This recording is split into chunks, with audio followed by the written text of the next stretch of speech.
We're talking today with Mr. Cliff Carlon of Byron Center, Michigan. The interviewer is James Smither of Grand Valley State University. Mr. Carlon, can you start by telling us a little bit about yourself? Start with where and when were you born? Well, I was born in Grand Rapids, Michigan, March 14, 1921. All right. And what did your family do? What kind of work did your father do? Well, during the Depression, and with 6 boys, what could he do? He had a home in Grand Rapids. He traded that for a farm in Wayland, or outside of Wayland. And when did you move there, or when did he get the farm? I can't tell you the exact date. It was during the Depression. Probably early 30s sometime? Early 30s. Yeah. All right. Now, how far did you go in school? Did you graduate from high school, or did you leave earlier? No, I went through the 10th grade.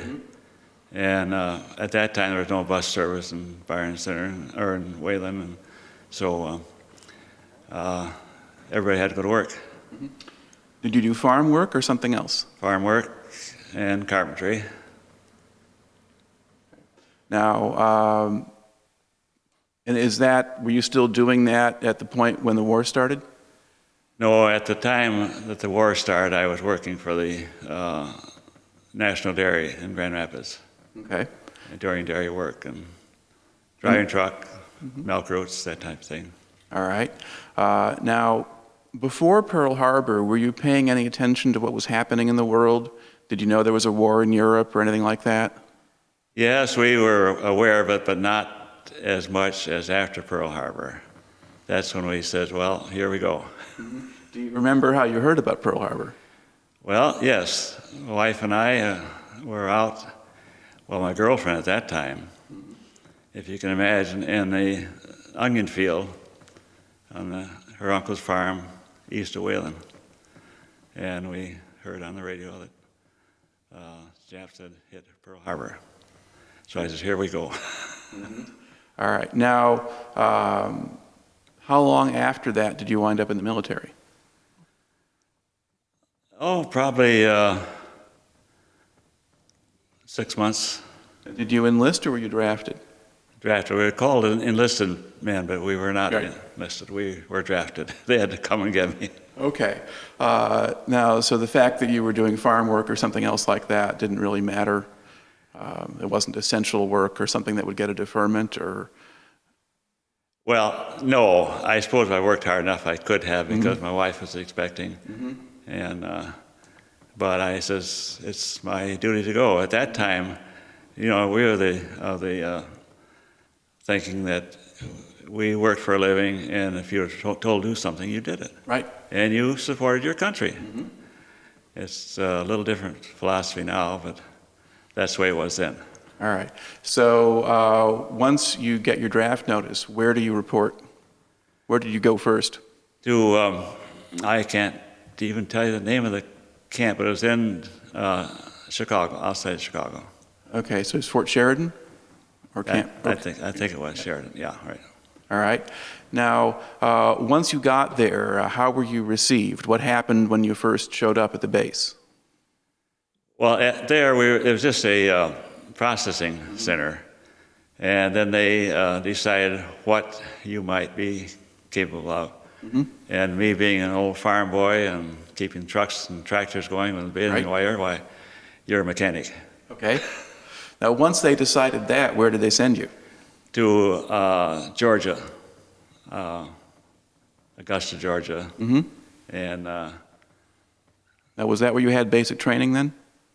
Basic training, and of course, being a mechanic, they had to send me to school to do it the Army way. Right. It was the right way, the wrong way, and the Army way. So I went to mechanic school, and then got out of the first one, and I got a promotion, and they sent me to another one. I got another promotion. Now, were they sending you to different places, or did you stay in Georgia for that?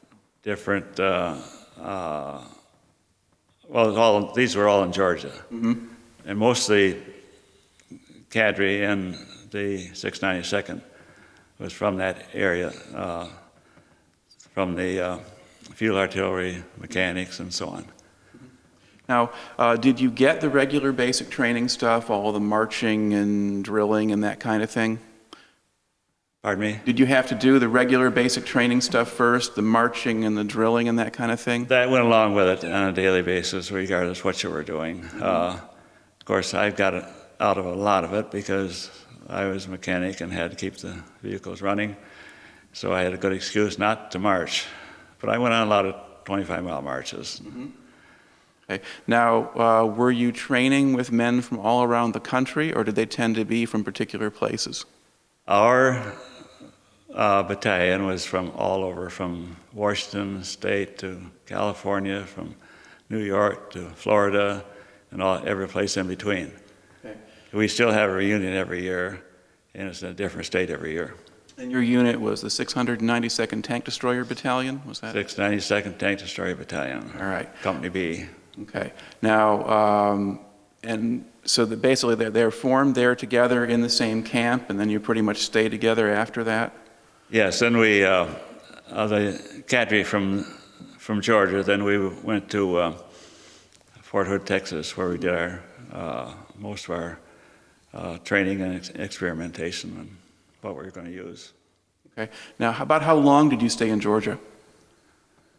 Oh, probably at the most 3 months. Okay. And then they send you out to Fort Hood. Now, before you had made the trips down to Georgia and then across to Texas, had you ever taken a long trip before? No. At that time, you didn't take too many trips. And I've never ridden in a train since this because we went in a train. I think they took all the boxcars they had out of 1800s and put us on those things. You couldn't shut the windows. You had a pot-belly stove on one end. Right. And it was quite an experience. And were you being pulled by steam engines or by diesel engines? Was there a train with Steam. big old smokestack up front? That's all there was. That's all there was, the old steam engines. All right. About how long did it take, say, to get from Chicago to Georgia or Georgia to Texas? I don't remember. It was forever. Did you get chances to get off the train, or were you mostly stuck on it? I think we stopped about 2 times en route, and that's the only exposure I had to the USO. You know, they tell about the shows and all that. We didn't see any of that except we got a cup of coffee on the way down and like that. Right. But that's the only time that I had any exposure to that. Okay. Now, what was the facility at Fort Hood like? About how big do you think it was, or how many men there? I don't have any statistics on that. It was one of the bigger camps, and in fact, we had our 50th reunion there too, and we had people from all 48, lower 48, plus one from Alaska. They imported a young woman that was in the service to be our hostess for our 50th anniversary. All right. Okay. Now you get out to Fort Hood. Is this where? Now, what kind of equipment were you working with when you started out? A Tank Destroyer Battalion. What were they fitting you out with initially? Well, we didn't get into the Tank Destroyer until we got to Fort Hood. Right. Right. And then we were supposed to develop a tank destroyer. And we started out with a World War I tank with a radial engine and a 37 millimeter towed gun. And a light tank. Yeah. And then was the unit working on were you going to try to mount the gun on the tank somehow, or was the tank just something used to pull the gun around with? Well, it was to pull the gun around, but then that was impractical. So next step was a half-track with a towed 37. And of course, you know the problems there and setting up and all that kind of thing. So we kept working, and finally they got the 37 mounted on the half-track. All right. One step closer. And then we tested several different tank chassis with different guns. And we settled on the M10, which was a 32-ton medium tank with a twin diesel engines. So it was basically a Sherman tank chassis, wasn't it? Yeah, well, yeah, it was 32 ton. It was a big one. I mean, at that time. Right. And even though it weighed 32 ton, it was only 25 pounds per square inch on the ground. And we did our maneuvering and down winter maneuvers in Tennessee. First time I knew it snowed in Tennessee. And we ended up with the M10, or we went over with the M10. Now the M10 has sort of a kind of standard kind of medium tank chassis, and then describe the turret on it. Well, the turret was entirely different than the tank. It was lighter armament and just plate steel. And Wasn't it also open on top? it was open on top, had a 50 caliber machine gun on the turret. And the first ones we got were riveted. So if that rivet was hit by a bazooka or a 50 caliber, it come right through like a projectile. So then they got a little bit smarter and they started welding them. Yeah. Okay. So that worked out. All right. Now, in the period when you're training and you're on maneuvers and so forth, was there anybody teaching you or working with you who knew much about what the Germans did or how they used their armor or anything like that? Or were you just kind of following your own rules at that point? We were just going by what we were told. I don't know what intellect they had behind it, but sometimes we wondered. All right. Now, about how long did you spend at Fort Hood? Well, I was fortunate. We trained 2 battalions with the towed gun before I stayed as cadre, training cadre for, and those 2 battalions went to North Africa, and I didn't want to be there, not with the equipment they had. By the time we went over, then we had the M10, and we could do a job. Right. Okay. So when did the battalion you served with, when did you actually ship out then from the States? Was it in 44 sometime? I had my notes here, if I don't. Sort of after, well, do you remember if you got to England before or after D-Day? After D-Day, right after D-Day. We went over on a British ship, just room for our battalion and a company of nurses. And I was fortunate to be the sergeant of guard, the only time I pulled a guard duty.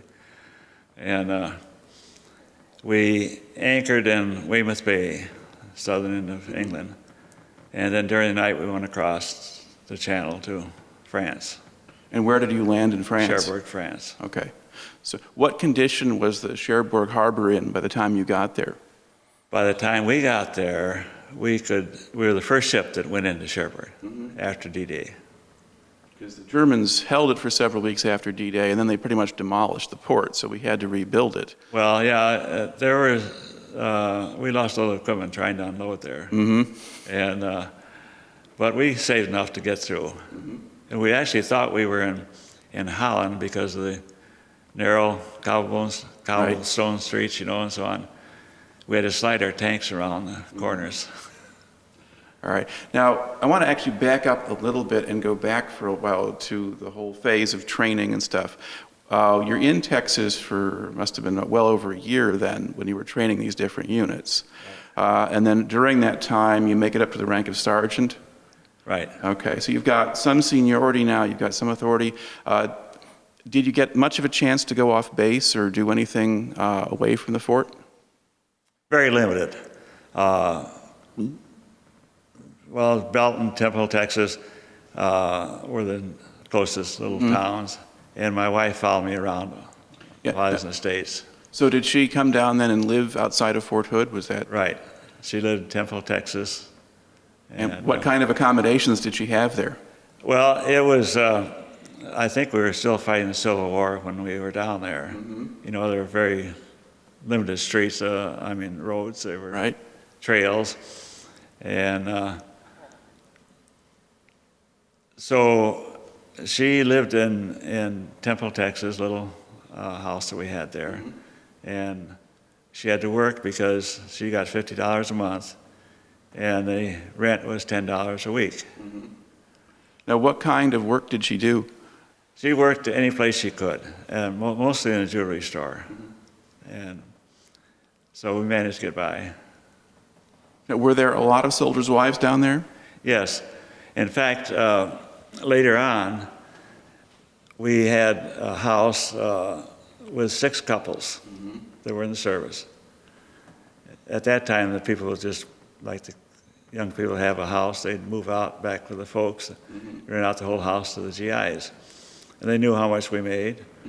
So that's why $10 a week and then $10 to live on. And, but we had fun. We had 6 couples in one house. My wife had to go to the hospital. She was home recuperating. One Sunday morning, I cooked breakfast for the 6 couples on a little Corey coffee maker, if you know what those were, in a pie tin. We had bacon and eggs and the works. How big was the house? You had 6 couples in it. Well, we had 3 rooms down, 3 up, and we had 1 kitchen on the lower floor. So that was it. Now, once you finished in Texas and shipped out, did she come back to Michigan at that point? No, I never got back. No, when I first went in, and before basic training, when I went in, my wife was expecting, and she had the baby early, and so I got home on emergency leave, and for 10 days, and the baby didn't live too long, and had spina bifida. So then I went back to the outfit, caught up with him. But we were also, had our winter maneuvers in Tennessee, and first time I knew it snowed in Tennessee. Now, when you were on maneuvers and so forth, what did your duties consist of? What was your responsibility there? Well, I was a mechanic, so I had to keep the rolling stock going. Did you have any better accommodations than the other guys? I mean, could you sleep in buildings, or were you out there in tents or holes with the rest of them? We were out just with the company. We were there, and of course, when we were overseas, then it was a little bit different because the company headquarters would be back a little bit, maybe 10 miles, and the firing units would be up on the line. Right. And for instance, during the Battle of Bulge, we were holding Pierre, Merkin, and Indian on the Roar River. And the Germans didn't get by us. Our guy did a good job on them. And in fact, this little sidelight, how independent I was, they didn't know where I was most of the time. We were snowed in. That was a rough winter. So I took a Jeep one day and I hit every command post in France, Holland, and Belgium looking for my brother. I had 4 brothers in beside myself. And I found him about 20 miles north of where we were on the same line. So we were going to get together at Christmas time. Well, you know what happened. Right. And Battle of the Bulge, so he was on the north and I was on the south. And we didn't see each other until we got home. All right. Let's kind of go back, kind of get back into your story. We've kind of covered the training part and so forth. So you had winter maneuvers in Tennessee, sort of the winter of like early 44, late 43? 44. 44. Now from there, did you go back to Fort Hood, or did you move to the East Coast to ship out? We went to Hood, and then we went to Kansas, Fort Riley, and then we went to the East Coast to ship out. Now, did you do maneuvers at Fort Riley, or was that just a stopover? No, that was short stop. Okay. All right. And then, now where did you ship out from then on the East Coast? Did you go to New York, New Jersey, or someplace else? New York. In fact, we were there. I can't remember the name of the camp. Camp Shanks was a common one, or Fort Dix, or one of those. Anyway, there's several places. Anyhow, we got a 3-day pass to Philadelphia, and that extended to about 15 days because we had the first sergeant with us, and he could rewrite our passes, you know, until we got word that we were really going to go. But we knew all about Philadelphia before we were shipped out. Right. Okay. Now, you ship out. What kind of ship did they put you in? Oh, we had a luxury liner. We had HMS Few, a limey ship, and room for our battalion and a company of nurses. That was it. Yeah. So while you're shipping with a company of nurses, did you ever get to see the nurses, or did they keep you guys separate? Well, that's the only time I pulled guard duty, was going across. I was sergeant of the guard. And the nurses' quarters were off duty, or off limits. Off limits for everybody but the sergeant of the guard. So I got along all right. Just didn't tell your wife about that part of the time. Not at that time. She found out later. All right. Now you say then, so you got in, and then now did you spend much time in England, or did you just pretty much turn around and go down to France? We did not land in England. We anchored in Weymouth Bay, southern tip of England, and during the night we went across to Cherbourg. Right. Now, by the time you got to Cherbourg, had the Allies broken out of Normandy? Were they moving across France at that time? They were. Okay. They were. It was pretty well cleared out when we landed there. So once you landed, where did they send your battalion? What sector did you go to first? We went to I don't know what they call it now.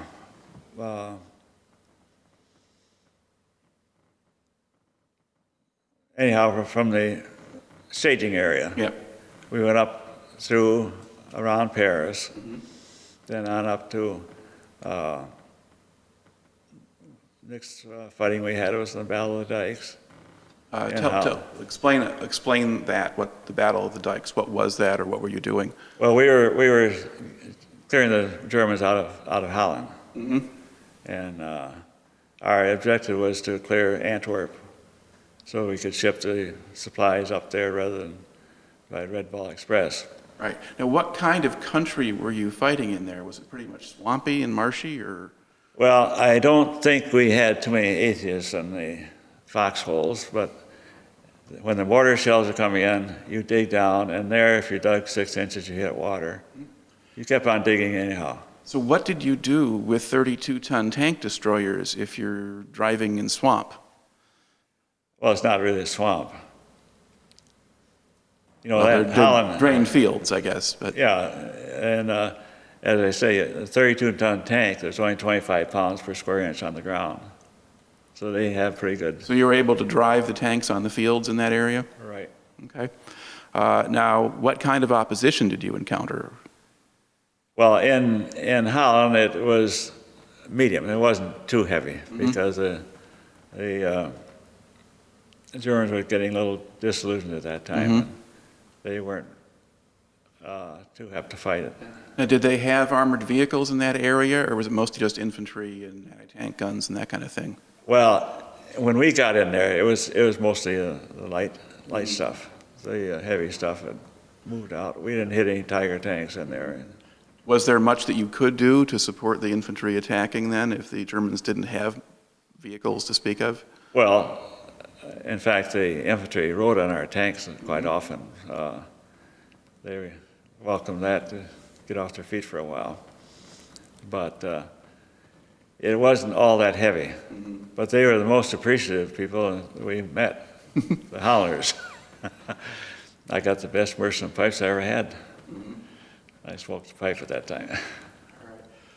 Yeah, what did the countryside look like that you were in? I mean, it's the drained fields and so forth. What condition were the villages or towns in?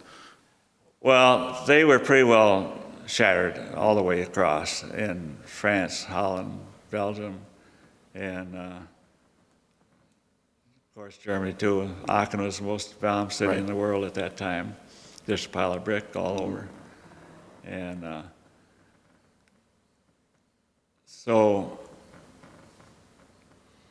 And were there usually civilians still around in those areas, or?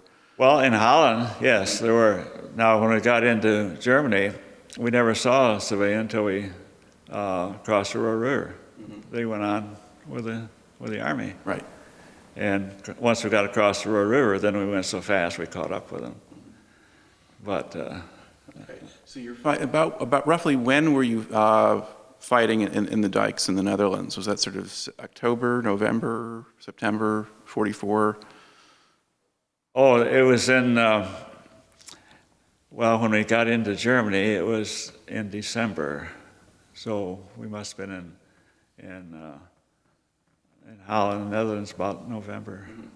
Right. So kind of a little bit after the Market Garden campaign, when the British tried to get up north and across the Rhine by following the paratroopers and all of that stuff. They attacked into the Netherlands first, and then that didn't work, and then they just worked on clearing out the Scheldt estuary, and that's what you were doing. Right. Okay.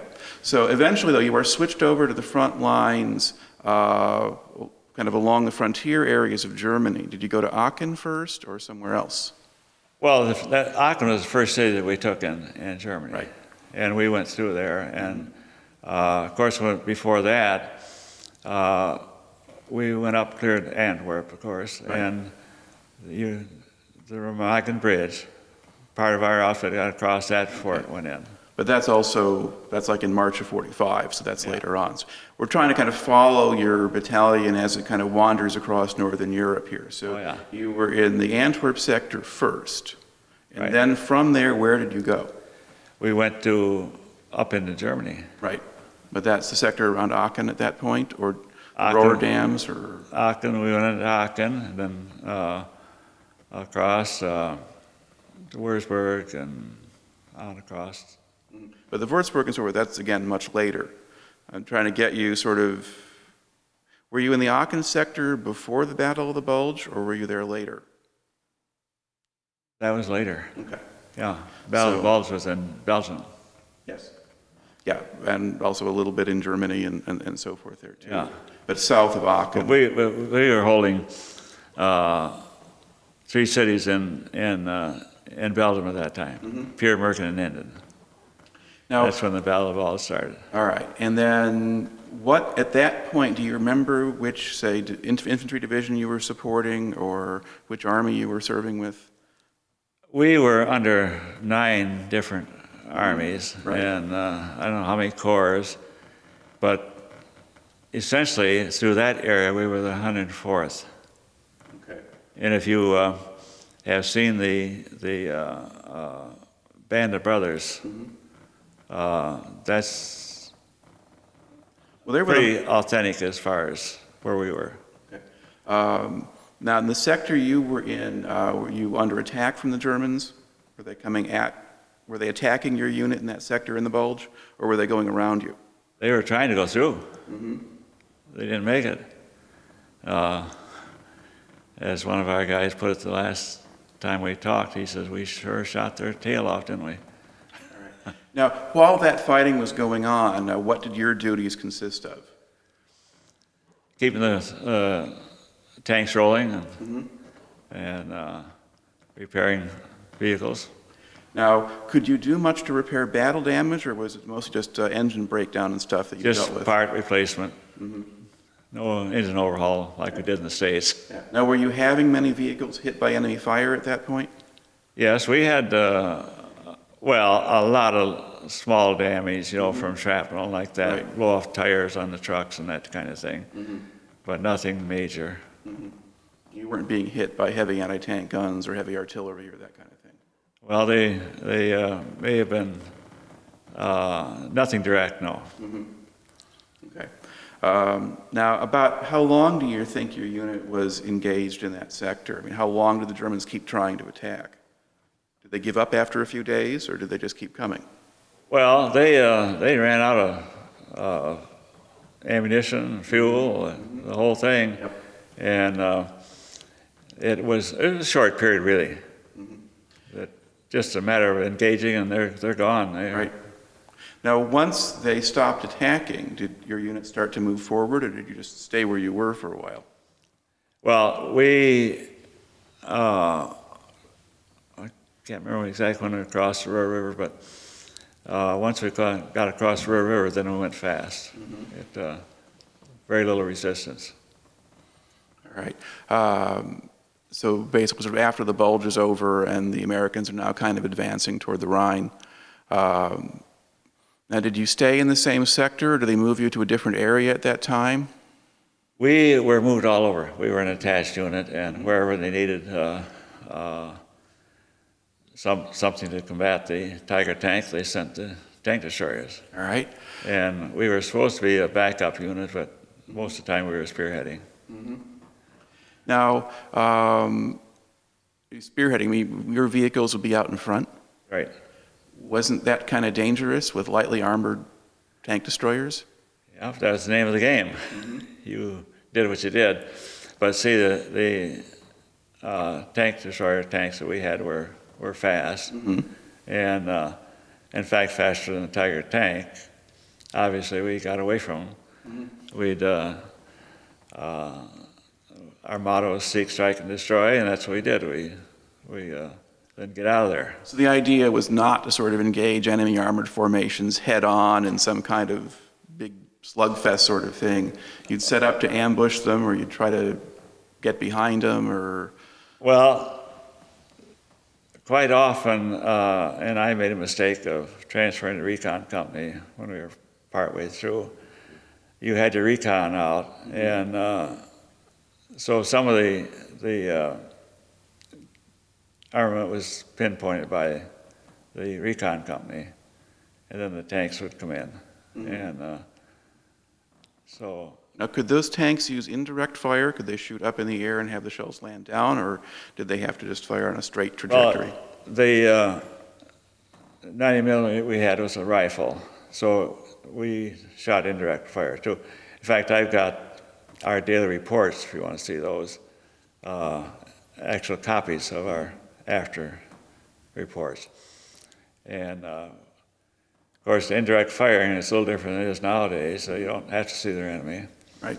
Where then someone had to be up there to say the shell is dropping here or there, and that was part of reconnaissance. Why did you volunteer for that duty?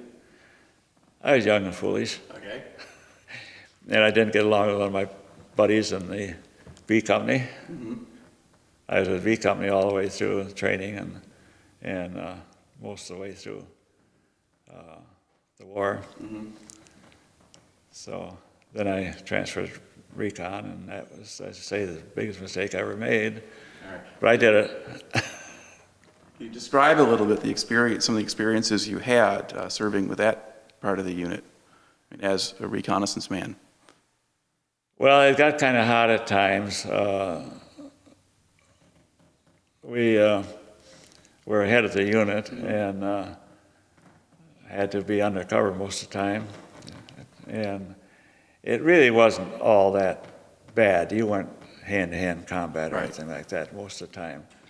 But there was a risk of someone taking a shot at you from But somewhere. we weren't living in buildings or anything like that. You're out in the mud and snow. Right. Now, about how many men would you be with if you're actually out on reconnaissance duty? Is there a few of you in a patrol, or two of you, or one guy with a radio, or? Well, usually one or two. You didn't have a whole lot of people. Okay. I traveled alone most of the time. Okay. And if you're traveling alone, how do you communicate back with your unit? Well, we had walkie-talkies, nothing like we have now. What sort of range do those have? How far could you go away from your unit and still have somebody hear you? Oh, probably 20 miles. That's pretty good. All right. Yeah. And did you, on some level, enjoy doing that? I mean, sort of going out and prowling around in the countryside by yourself? Well, after you're in that situation for a certain time, you get a certain mentality, that you're living for now. Right. And that's what you're doing, and that's it. So. Now, did you ever have any close calls in terms of running into Germans or being under fire or that kind of thing? Well, we've been pinned down a few times. See, there, if you're familiar with it, if you're in a little town, they're all walled. And we've been pinned down where under fire and look out and see soldiers and horses and cattle all piled in a pile. Mm-hmm. You do nothing about it. You couldn't move. You were pinned down. And about the only armament I had personally was a .45 handgun, and I was expert at submachine guns, so I had one of those. But did you have a grease gun or a Thompson or grease gun? You're familiar with those, aren't you? It took the place of submachine gun, of the Thompson.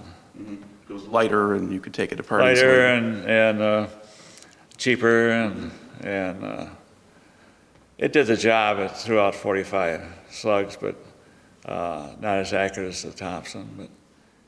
But who cares at times? Now, when you were pinned down, were you able to call in like artillery fire to support, or what would you do? You just call back home, say you're pinned down, and just wait for something to happen? Yeah. Maybe it was there, maybe it wasn't. Mm-hmm. And most of the time we made out all right. But you would just wait until dark and then sneak out then, or? Well, sometimes. And sometimes we just pick off whatever was pinning us down. You know, usually it's snipers. That's the main thing. Now, as you kind of get into 1945 and we're advancing in Germany in a bunch of different places, do you remember where you crossed the Rhine River? Did you cross at Remagen, or did you cross somewhere else? Remagen. Okay. See, we in fact, part of our outfit got across the Remagen Bridge before it went in. Mm-hmm. The rest went across on pontoon bridges. And now, once you got across the Rhine, did you just move pretty quickly across Germany, or did you get into some serious fighting first? Well, I went real fast. We couldn't figure out where the planes were coming. We had knocked out all the airstrips. Mm-hmm. We found out once we crossed the Rhine that they had these planes in the woods along the freeway, mm-hmm.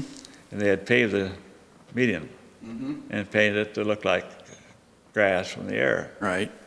And they had jet planes, which we didn't have, but they didn't have the fuel to run them. So they just put a thermite bomb in them and left them there in the forest. And if they'd had the fuel, we'd had a much harder time. Mm-hmm. That was their main problem. Now, do you remember too far? Right. Now, do you remember? Did you see any of these planes that were left behind, or the runways, or? Oh yeah, we went right through there. Mm-hmm. Once we got across the Rhine River, we went fast. All right. Now, as you're moving across, well, what kinds of things did you see, or what places did you go that you remember? Once you're going through Germany, for instance, did you get to any of the prison camps or concentration camps in that period? When we got to Munich, and when we crossed the Danube River, I got a piece of metal in my eye, my right eye, and underneath there. So I was sent back to France to a hospital. It was something they couldn't handle at the field hospital level. So I was in the hospital. I didn't know exactly how long. You know, this is a long time ago. And of course, the Army claimed they lost all of our records. They were burned up. Right. And I found out my wife had saved all the letters that I sent her. Mm-hmm. And my granddaughters went through those letters, and they pinpointed when I was in the hospital, when I got out, and when I got back to the outfit. I caught up with the outfit just before we went into Munich. Mm-hmm. And of course, that's where we cleared Dachau concentration camp. Now, were you among the first units to get to Dachau, or did you just? We were in the first group, not the exact number one, but I can't remember who that was. But we were there, and there were 50 carloads of bodies on the siding there yet that they hadn't disposed of, and a few walking skeletons, and a beautiful tree-lined street, and the people claimed they didn't know that was there. And that was a huge camp. Right. And it was something you don't want to see every day. Right. Now, do you think the Army kind of made a point of making sure that our soldiers saw that and knew what the Germans were doing at that point? I don't think there was any concerted effort to use that as propaganda or anything like that. We were there, we did it, and that was it. Now, by then, I mean, were there still Germans fighting back, or just here and there, or what was going on then? It was very light at that time. A little air activity, bed check Charlie and like that, but nothing really heavy. They were kind of out of steam at that time. Right. Now, where did your unit wind up when the war ended? How far had you gotten? We, well, of course, had to pull back from Berlin, let the Russians come in there. But we ended up in Austria, a little town called Kossen, K-O-S-S-E-N. And we were there for 90 days. All right. And what kind of area was that in? Was it mountains, Oh, valley? yeah, some the Alps. And we got in some good trout fishing and had a little Fraulein to do our cooking and cleaning. That's the only time we lived in buildings, all the time. So now, when you were advancing across Germany, were you under orders to stay away from the civilians and just not deal with them, or? We had no such orders. Okay. Because there are very few anyhow. Some units did have that kind of orders, or they were segregated. I could imagine that, but we were out in the fields. Our company commander was pretty wise. We didn't stay in buildings. One time we did, and we pushed the Germans out right at dusk, and we were on the march for a long time, and so we bedded down in a house, my unit, my crew. And about midnight, I woke up. I had built a power plant. I think the forerunner of the alternator, but I wasn't smart enough to do anything about it. See, in your Army units, you have power plants that are DC. So any place you went, you had special bulbs and all that. Well, I built a power plant out of one of their electric motors there.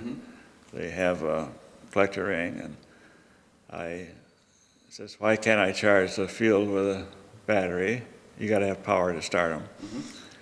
And I experimented. I developed a power plant for my unit that could put out 110 or 220, depending on how fast you ran it, or whether you charged with a 6 or 12-volt battery. And that woke me up. It was full tilt going. And woke up and here the whole side of the house was gone. And when you chase the Germans out, they have everything pinpointed, and they did. So we timed the shells. We headed for the basement. The basement with the rounding top. Right. Next shell came in, the bricks started rattling, so I said, well, we knew where the bomb shelter was in that town. We timed the next shell, and we headed for the bomb shelter. We didn't stay in the town after that. Right. So our company commander was pretty wise. But in the meantime, then you also avoid having a lot of extra encounters with civilians. But then once the war's over, in most areas, the restrictions kind of were reduced anyway. So in the place where you were staying in Austria there, then were people kind of beginning to go about their regular business then, or? Oh, yeah. And of course, those little towns, there wasn't any heavy industry or anything like that. The shoemaker and the baker and that kind of thing. And we were treated well. And of course, we treated them well too. And did they seem to have enough food and supplies and that kind of thing, or did you have to help them, or how did that work? Oh, we even our K and C rations were good to them, and they had very little. Now, over the course of the time when your unit was campaigning, I mean, whether it's Belgium, Germany, Netherlands, whatever, did you ever get to see much of the German soldiers themselves? Did you ever get a good look at them either as prisoners or Well, otherwise? when we got going there, we had so many prisoners that we had to put them in charge of their commanding officers and march them back. And 1,000 and 1,000 of them that we'd be going east, they'd be heading back west. What condition did they seem to be in when you saw them, these prisoners? Well, for the most part, they weren't in too bad a shape. Were they mostly kind of about your age, or were there younger ones and older ones, or what were you seeing? I guess you had a contrast there. You had some, we thought at that time, real old, maybe in their 30s. Yeah. And, but we were, 18, 19, 20. Right. And same way with most of the German soldiers, they were younger, except their commanding officers, of course. And the same thing went with ours. But they were just kids, the same as we were. And in fact, when I located my brother, I got word that he was in the area. And I took a Jeep one day and I hit every command post in France, Holland, and Belgium. I found him 20 miles north of where I was. And at that time, the night I was there, 2 young, wet-eared Germans, brand new uniforms, spoke perfect English, gave up to his outfit. And that was a prelude to the ball that they were dropped behind the lines. But they didn't know how to fight. At that time they were about done. Did you ever encounter any SS troops? The SS, the German elite forces. Did you ever run into them?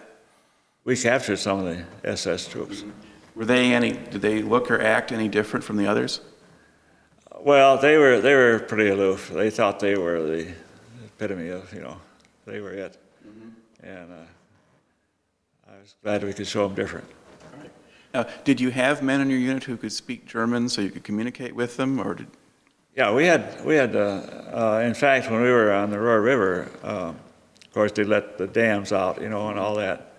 We had one young fellow in our outfit that had worked on those, and before he came to the States, so he was sent with a crew to close those dams so we could get across, and.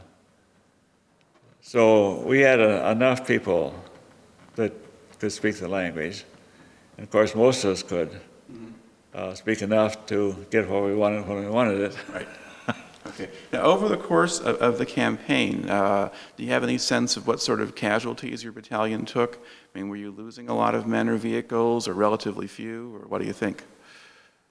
We were fortunate. I guess we were more fortunate than some that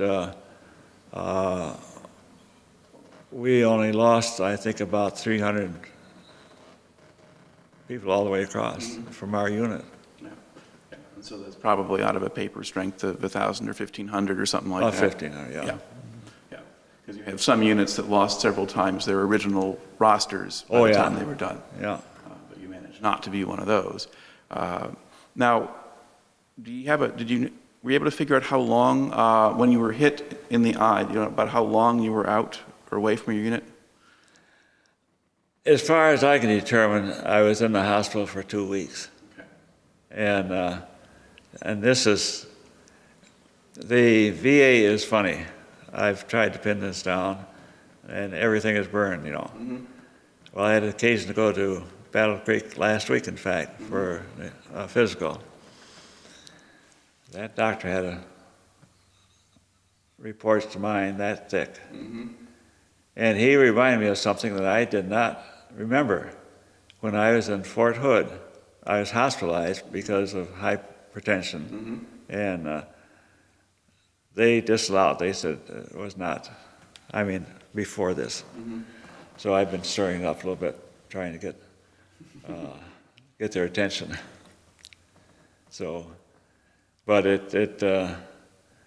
I didn't think at that time, I never got a Purple Heart. I didn't think my injury was bad when I saw people with arms off and half their face and that kind of thing. What's a little pebble in your eye? So you were able to kind of walk around and do stuff when most of those guys were kind of stuck in beds and couldn't Right. move. Yeah. And I didn't realize I was a veteran until my grandkids. My kids never said anything about the Second World War, but my grandkids have.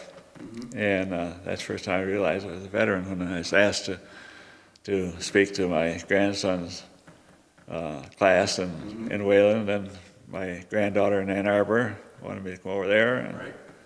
And went over to Ann Arbor, and she says, I want to warn you, my teacher is a German. I said, well, so what?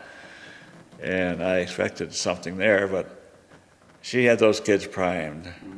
They had the right questions, and that hour went so fast, I didn't have time to give them my can speech. All right. Let's see, now how long after the German surrender then did you stay on in Europe? We were on occupation in Austria for 90 days. And then we were supposed to come home. We weren't the highest points over there. Right.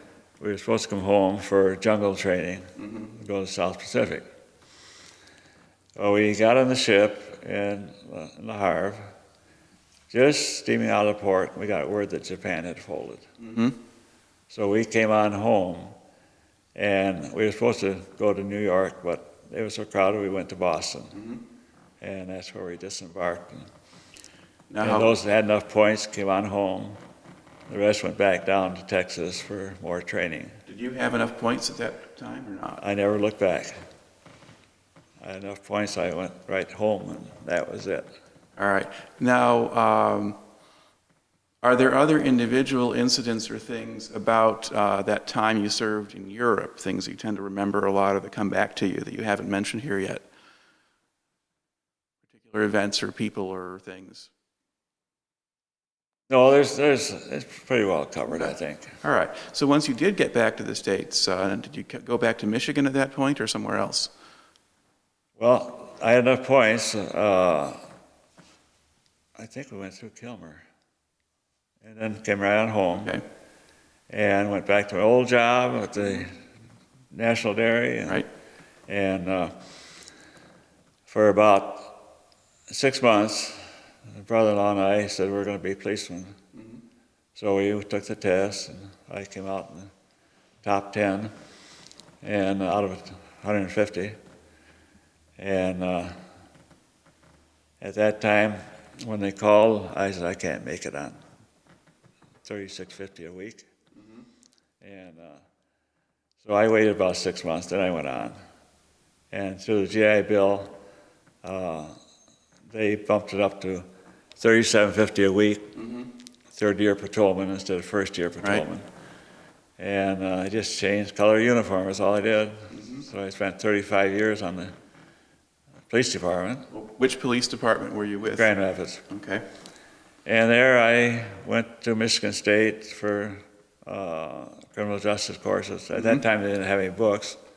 We wrote the books. Had our classes out in the Quonset hut on the campus there.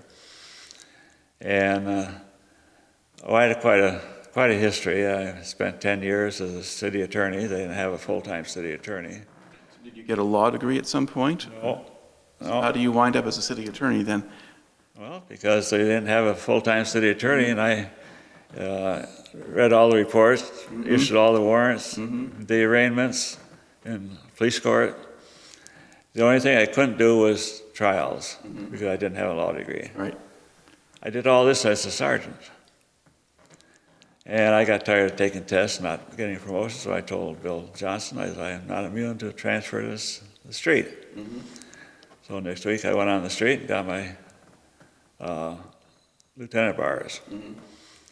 About 3 months later, I went into the traffic division and got promoted to captain. I was there for 10 years. And then